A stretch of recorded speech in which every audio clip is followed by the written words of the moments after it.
just struck 12. You're late. Am I? You get into trouble, Lil. I'm sorry to wake you up. Where have you been? Nowhere much. Just sitting on a seat in Kensington Gardens. On your own? No.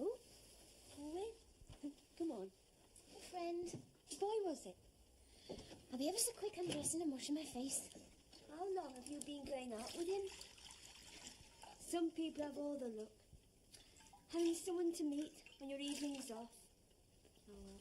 Come on, get into bed. You can lie there all warm. Think about that boy. Hey, Lily? I'll go and fetch the dining room silver down there and carry on cleaning it. Very well, Edward. Oh, Frederick. I beg your pardon, Frederick, yes. All right, Mr. Hudson. Ah, perfect spring day. Makes a man feel privileged to be alive. Hey, you'll understand when you're older. Well, this won't do. I must go and see to the laundry. The van will be here soon. That's right. Mustn't keep the laundryman waiting. I never did. Oh, you never did. Nothing wrong, did you, Rose? Not much. Always the perfect head housemaid, weren't you, Rose? Unlike some of them you get nowadays. That's enough of your lip. Now. I'd have you know that Rose is now a lady's maid. I never dared talk to Miss Roberts like that in her day. Isn't that right, Miss Hudson? You're quite right, Mrs. Bridges. Have you polished the motor car, Edward? Yes, before I came over for breakfast. Then you'd better bring it round to the front door. There's no one to pick up yet, Mr. Hudson. I've got to go and meet Miss Georgina off the boat train at Waterloo. I thought you was driving her ladyship and his lordship out to Wembley. It's after lunch. Oh. Is Miss Georgina's room ready, Daisy? If Lily's done what she's supposed to have done. Have you, Lily? Yes, Daisy. I've made the bed dusted and cleaned and I put some fresh flowers in. That's all right then, isn't it? Oh, I'll be glad when that boat's safely in port. Oh, the Olympic is a fine vessel, Rose. And she'll already be in Southampton water. Has been since 7 a.m. this morning. I have the shipping news here in the Daily Mirror. She berths at 9 o'clock. Oh, be nice to see Miss Georgina again. Wonder if she'll have changed. She might be talking with an American accent through her nose. I sincerely hope not, Rose. Oh, perhaps they'll take her to the Wembley exhibition with them, see the King and Queen, all the royal family, make her feel that she's really back in good old England. Perhaps he will, Rose. Mr. Edson, is it true that the King's actually going to broadcast on the wine? According to the newspaper, yes. Oh, be funny hearing the King speak. Wonder what he'll sound like. I bought you another cup of tea, Mr. Edson. Oh, thank you, Lily. When we docked this morning at Southampton, there were thousands of people on the quay cheering and screaming because Douglas Fairbanks and Mary Pickford were on board. I thought we'd never get down the gangway. Did you see them close to? Oh, yes. They walked down the promenade deck every morning, however rough it was. Alvin Baxter was actually introduced to them in the dining saloon by someone he knew who knew them. Alvin Baxter? An American I got to know on the boat. Well, you seem to have enjoyed the sea voyage. How did you find New York? Oh, it's thrilling. I wish you could see Elizabeth's apartment. It's on the 14th floor overlooking the Hudson River. She's longing for James to go over and stay with them. I've got all sorts of messages for him. He is a bore to go off to France like that. Well, he's touring the battlefields, wanted to visit the graves of some of his friends. Yes, I suppose I can understand that. Oh, how are the children? I'm longing to see them. They're at the sea for Easter. William's loving Summerfields. His form master is Mr. Ingerford, Swedish origin, known to the boys as Inkpot. He gave William quite a good report last term. Oh, good. And Alice is at day school now, Miss Francis. Luncheon is served, William. Thank you, Hudson. Come on, darling, you must be ravenous after all that sea air. Virginia told you we're due at the opening of the Wembley exhibition this afternoon. Sorry to desert you, just as you get home. This is a pity you can't come with us, but it's an official invitation. Oh, I'll go sometime. I must unpack this afternoon. Where's Lizzie? Have you seen her? Not since breakfast. Well, she's supposed to be upstairs helping me do the beds, and she's not. I've whistled for her twice, nobody answers, so I've had to come all the way down. I don't know where she is, you don't know where she is, nobody knows where she is. I didn't say I didn't know where she is, Daisy. I said I hadn't seen her. Well, where is she then? Mr. Hudson said she could go out and buy her mother a birthday card. Oh, he did he? And what am I supposed to do about my beds? Mr. Hudson, I've got to talk to you. Knock before you come into my pantry, Daisy. I forgot. What do you want? I wish to know the whereabouts of Lily. She's out. Where? She's posting a letter for me. Oh, that's not what Ruby says. Never you mind what Ruby says. Now, look, Mr. Hudson, Lily's supposed to be my under-housemaid. There is work to be done, and she's never here when I want her these days. I am in charge of the staff, Daisy, not you. I know that, Mr. Hudson, but that does not explain to me why Ruby tells me one thing and you tell me something else. It's past 12. There are beds to be made upstairs, and Lily's been allowed to go out shopping. Does she get special favours or something in this house? That's what I'd like to know. Hold your tongue, Daisy, and get out of my pantry. With pleasure. I just hope those beds get made sometime this morning, Mr. Hudson, because I am not making them by myself. Butler's pet, that's what she is. What did you say, Daisy? Nothing. Yes, you did. and said something.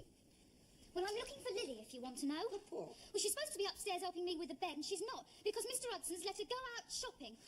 She does what she likes, it seems to me, in this house these days, or what Mr. Hudson likes. Don't you dare speak like that, Daisy. You're not to say such things. Well, you ask Mr. Hudson where she is, out posting a letter for him or shopping for her mother's birthday. You ask him. I'll do no such thing. And you get upstairs, my girl, and get on with your housework. Enough of that lip. Papa's pet. Yeah, what's all this crumbling? Nothing. Didn't sound like nothing. Lily in the servants' hall? No, she is not. Where is she, then? Wanted to help me with this mending. Better ask Mr. Hudson, I should think. Why Mr. Hudson? As I say, ask him.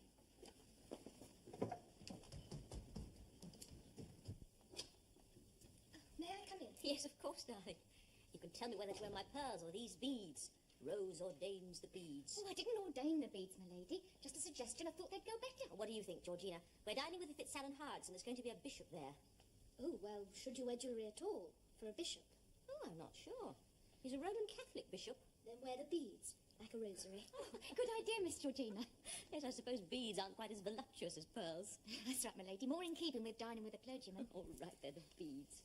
What did you think of Wembley? Your gloves and your bag, my lady. Thank you, Rose. Did you go on all the amusements? Sure thing, baby. Angela Barclay was terrified on the scenic railway, so Harry had to hold her on like mad in case she jumped off. Poor Harry with only one arm to hold her with. Oh, by the way, they're engaged. Oh, are they? Good.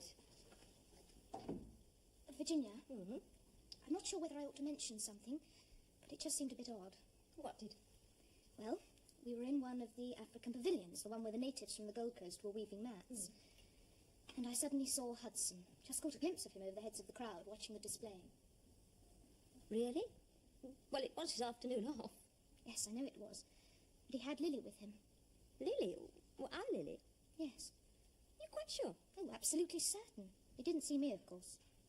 Oh, well, I suppose he wanted to show her the exhibition, improve her mind. You know what he's like. Oh, he's a kind man. Fatherly, rather like a schoolmaster, I always think.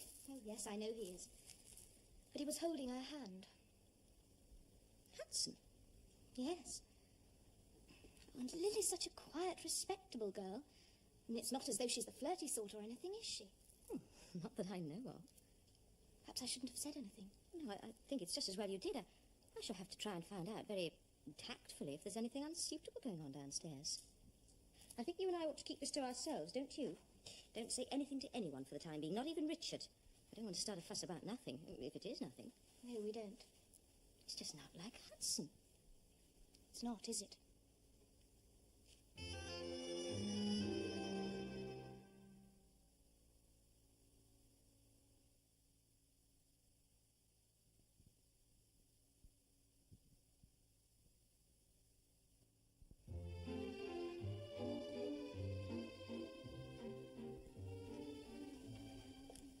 I was just putting away your clothes, my lady. Thank you, Rose. I thought you was going to wear your beads.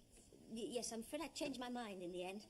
I do so love my pearls. Yes, well, you managed to break the clasp. I know I did. Are you very cross with me? I'll just have to be took to the jeweller's. Still, you bought your gloves, though. Didn't leave them in the taxi. Yes, I know I did for once. Oh, I'll take these downstairs, give them a bit of a clean. Thank you, Rose. Rose? You're the one who knows the most about the others downstairs. Yes, my lady? I've noticed lately that Lily seems a little quiet and subdued. Is she all right? As far as I know. You don't get the impression that she's unsettled or worried about anything? Not to my knowledge. Don't say anything to her, of course. I don't want to worry if there's nothing wrong. No, my lady. Do you happen to know by any chance if she's got a young man? Someone she meets on her days off? Oh, I couldn't say, my lady.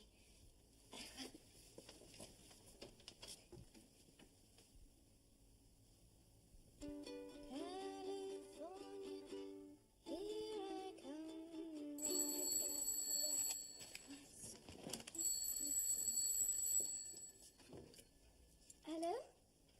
Who? Oh, yes, Frederick. Put him through.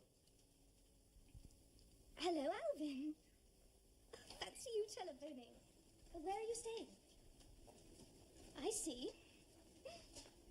Oh, I missed you when we docked. Oh, well, there was such a crowd on deck. Did you? Where have I put Mrs. Cooper's letter to the committee? To say goodbye to me. Oh, how sweet of you, Alvin. Oh, I'd love to see you. time. 8 o'clock, yes. Oh, I shall look forward to that, Alvin. Goodbye, Alvin. I'll kill that woman, I will. I'll kill her. I never thought I'd hear from him again. If she thinks she can force Mrs. Croft to resign just because she... Who, darling? Oh, Alvin D. Baxter. My conquest on the boat. Oh, yes, of course. Oh, isn't it exciting? He said he'd look me up in London. I didn't think he would. He's so nice. How old is he? 40-ish. Married? Divorced. She drank. Oh. He sent flowers to my cabin every day. And on the last night when it was so lovely and calm and there was a moon, we sat up until 2 on deck. Oh, he's so kind and rich. How do you know he's rich? Americans always are. Yes. Mrs. Gilby's American and rich, but she's not kind at all. She's a pig-headed social climbing monster, and I wish to murder the woman. Oh, Alvin simply made my voyage home. No, I mustn't. Thou shalt not kill. Oh, Daddy, do you want to come shopping with me? I've got to take my pearl necklace to Bond Street to be mended, and then I'm going on to my committee meeting. That's all right. Then I can look for something to wear for Alvin on Saturday night. Good. Yes, oh, by the way, apropos of what you saw at Wembley the other day, I sounded out Rose about Lily, and either she doesn't know anything or she's covering up for the girl. Oh, I'll bet Rose does know. Rose knows everything that goes on in this house. Who is he? All right to come in, Lily? Yes, all right. I just wanted to have a word with you privately. Oh? Oh, I didn't want to disturb your bath. It's all right. I've just had it. Thanks, Rose. Water warm enough? Yes. It's just that... Well, her ladyship was asking me this morning, private-like, if I thought you had a young man. And I said yes. I did think there was somebody interested in you, but I didn't know who it was. Now, am I right? Who is it, Lily? Who you seen on your afternoons off? I won't tell, but I know there's somebody. I'd rather not say, Rose. It's Mr. Hudson, isn't it? Is it? It's best to be truthful. But if her ladyship knew, I'd get given notice, wouldn't I? He would more like. Mr. Hudson, you've done nothing wrong, Lily. If anyone has, he has. Oh, no, Rose. He's never done nothing wrong. He's always been ever so kind and good to me, telling me things I don't know about. Ever such interesting things. Like about, well, foreign countries and science and that. Do you know, one night off a week or 2 ago, we met in Kensington Gardens, and he took me to a real concert at the Albert Hall. We sat right high up, almost in the roof, and we could see all the orchestra down below, like little insects. They played beautiful music, all sad and lovely. It's just that... Just that what, Lily? It's nothing. What happens after these concerts and museums and that? Well, it's when we go and have our tea after in some little tea shop, or on the top of the bus on the way home, or when we sit in the park when it's all quiet and dark. He starts talking all serious about love and happiness and people being joined together in God. Of course, he always stops himself after a time and brings me home. Of course, we always separate at the corner of Chesham Place, and I go down the area steps first. I think he waits a bit in the street and then comes in. Oh, I bet he does. He says it's best if we don't come in together, and I don't say nothing to the others about when he takes me out with him. So I should hope.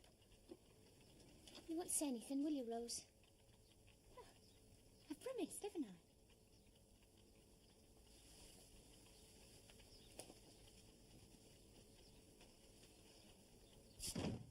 Is the ladyship upstairs in the room, Rose? I asked you a question, Rose. Are you going to have the courtesy to answer me? Rose! I can only suppose that she feels very strongly about it. You know what Rose is like. It was insubordinate and quite uncalled for. But you can't altogether blame her now, can you? What am I to do, Kate? You must do what you feel is right, Angus. I can't advise you. I can't tell you how to live your life. Never could. I can hardly expect you to understand. I mean, anyone can see that she's a nice enough girl. Modest and clean and decent. And if you've decided that you've fallen in love with her, then it's nobody else's business but yours and hers. But have you thought about your position in this house? I mean, it's not exactly usual. Butlers in good houses don't go out on their days off with young housemaids. It's going against all you stood for over the years.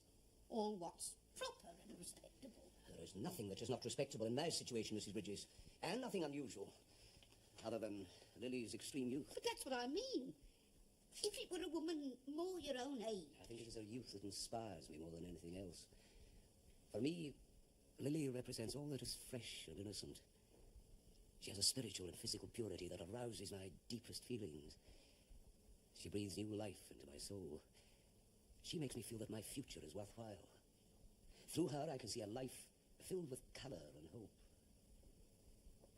It is to reach that goal, that state of supreme God-given happiness before it's too late, before the years pass me by, that I am ready to accept with good grace whatever the consequences may be.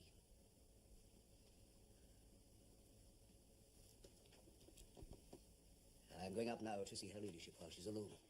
Yes, Agnes. Yes, I think you should do that. I beg your pardon, my lady. What is it, Hudson? If I might speak to you privately, my lady. Yes, yes, of course.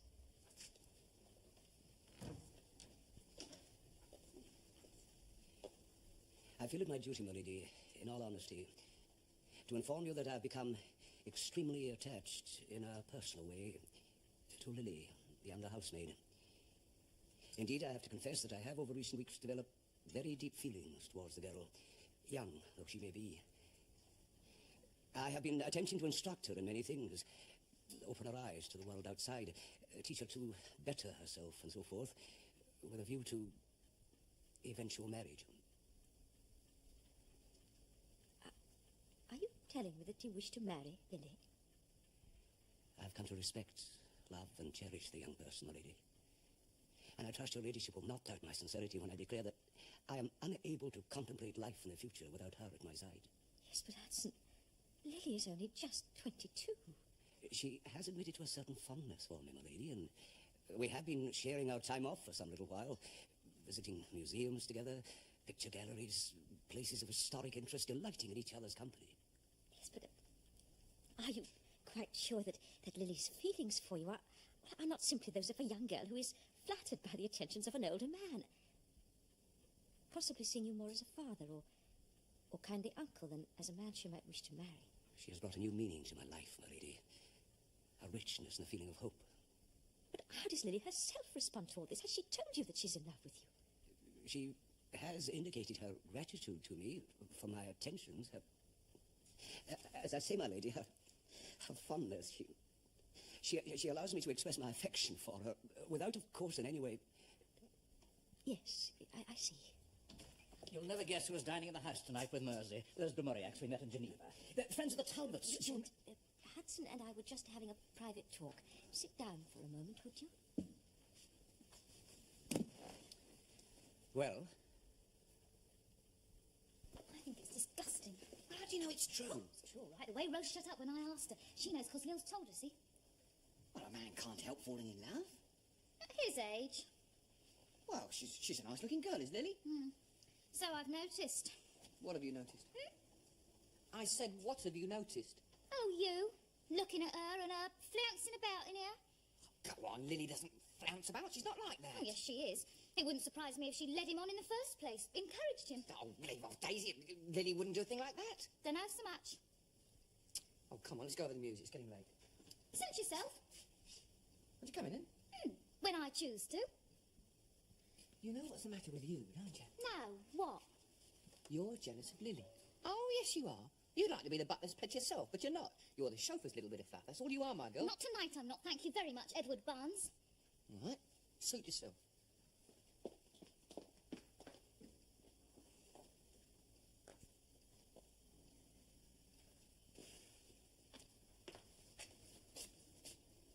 Watcha, Fred. You still here, Daisy? Eddie's gone over the news. I was just having a nice hot drop of cocoa. Do you want a mug? No, thanks. I'm going to bed soon. Mr. Hudson locked up. I've locked up. He's up with the ladyship in the morning room. Poor Mr. Hudson. He must be tired out and upset. Oh, yeah. I mean, what that Lil's putting him through. Who does she think she is? Bloody sauce. Eh? Getting her claws into poor Mr. Hudson. Can't see that Lily's got much to blame herself for. She's in service here and he's the butler. Got to do what she's told. It's not the way I look at it.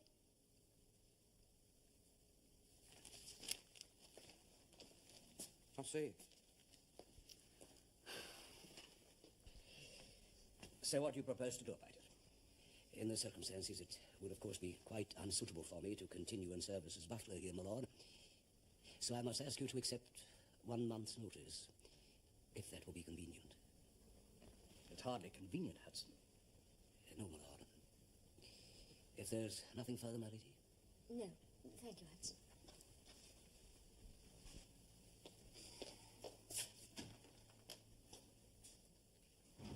It's beyond belief. It really is. That a man of his character should be willing to abdicate. That's the only word for it. To abdicate entirely his authority and position in this house.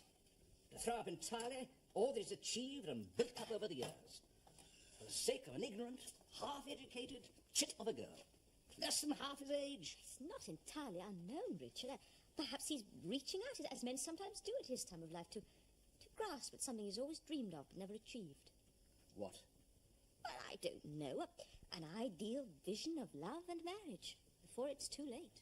We'll never find another butler like Hudson. Nobody's indispensable. You're the one who's always said that. Well, Frederick can perfectly well announce dinner, clean the silver and open the door to visitors. It's not the end of the world, Richard.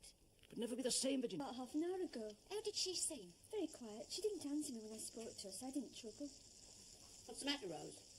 Lily's gone. She must have dressed, put her things together and slipped out by the front door. When? But just now, a cupboard's empty. All her things gone. Ran away, eh? Oh, I suppose it's only to be expected after what happened yesterday. She left a note for Mr. Hudson on the landing outside her door. I'd best go and find him.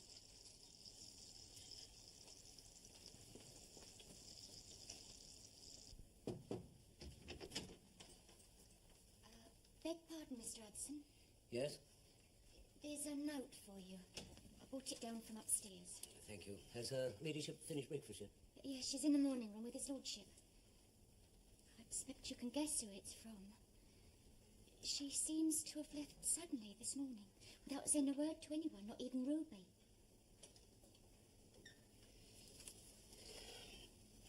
Want you to read it? Read it, Rose. I'm going up to speak to her ladyship. Very well. Mr. Hudson? Yes? Sorry.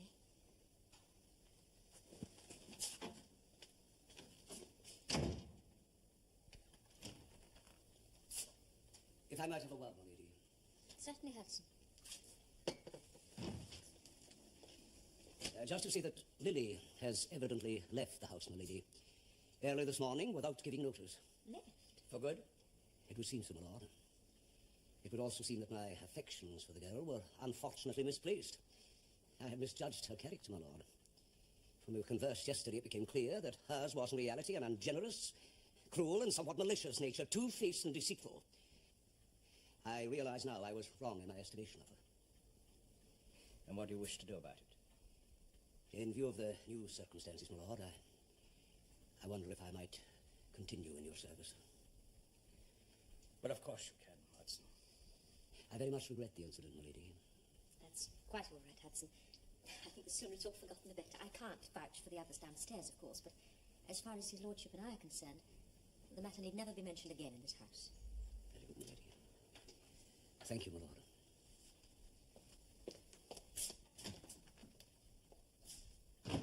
Well, thank God for that. Let's hope he can settle down again. And the others can put it out of their minds. It'll never be quite the same. Not now. Who is it? Oh, come in, Kate. I won't stop long, Angus. I just wanted to say I was sorry.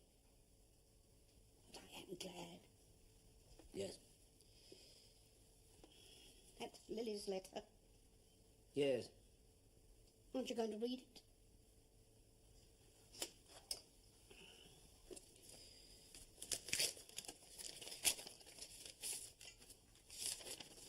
Dear Mr. Hudson, I'm sorry I said all the nasty things I said because I didn't mean it. I only wanted you to give up caring for me and make you think I was not a nice person. I really think you are a kind man. And the times we had together were very happy times I shall always remember. I'll look for another place now. One last favour, would you be so kind as to ask her ladyship to forward a reference to above address, which is my home, you never come to in the end. Yours affectionate, Lily.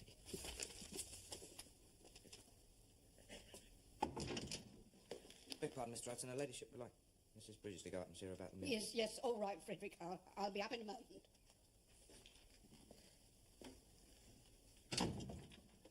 You just stay here quietly, Angus. I won't be long. And I'll come down and make you a nice cup of tea.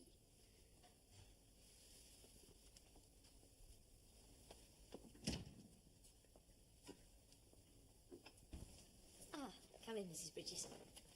Now, we'll be 6 for dinner tonight. 6 tonight. Very good, my lady.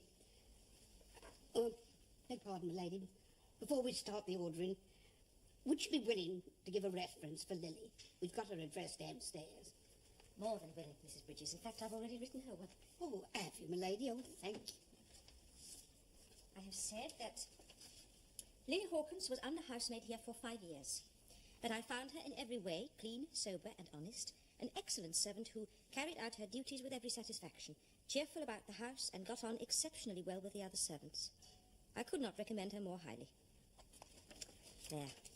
Well, that can be sent to her home immediately. Thank you, my lady. Hudson will be very grateful. I think we should all be very grateful to Lily. Don't you, Mrs. Bridges?